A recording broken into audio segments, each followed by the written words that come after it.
maayirka caasimadda Somaliland mudane Cabdiraxmaan Cabdilaahi Caydiid Sooteelko ayaa howlo shaqo ku tagay degmada Abaarso. Safarkani maayirka caasimadda Somaliland uu ku gaaray degmada Abaarso ayaa ujeedadiisu ay taarnay howlo mashaariic oo laga fulin doono degmadaasi. Mashaariicdan la fulinayo ayaa isugu jirtay wadooyin iyo goob qashin oo yeelan doonto degmadaasi Abaarso. Dhanka kale iyadna waxaa wado weyn loo samayn doonaa jaamacadda Abaarso ee ku taala duleedkaasi Abaarso. Waxaa iyaguna halkaasi soo dhaweeyay maayirka caasimadda Somaliland waxgaradka cuqaashi iyo gudida degmadaasi Abaarso. Ugu horreynna waxaa bartaasi maamulka guud ee jaamacadda Abaarso waxaana yiraahdeen sida tan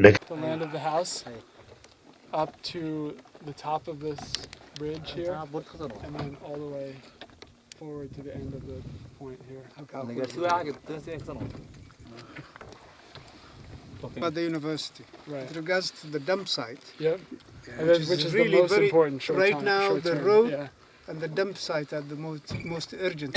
And so the dump site, the mayor said, somewhere about that house, close to it, or rather further back, there will be the dump site. Further south, that direction. Yeah. Okay. Then there is the road. The dump site, when we talk to the mayor, is that the bulldozer that they have is actually busy with another site. Okay. So that we may have to hire that dump site, and he lends his authority for us to have it done. Okay.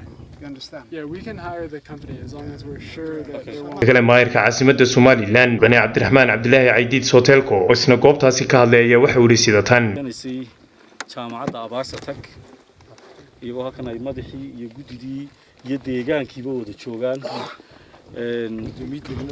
taasoo noqonaysa inay halkan aynu taaganahayna jaamacaddii noqoto wadadiina loo sameeyo muxuu ahaa iskuulka godkii xashiishka ee magaaladu yeelanaysayna iyo iskuulka iyo wixii qashin ka soo baxana meel aynu go'aan kaga wada gaarno saddexda arrimood baan maanta halkan go'aan kaga gaarnay dadweynaha deegaankana way mahadsan yihiin wixii dambe xalxala Umar Shafi Somaliland Space Channel Abaarso.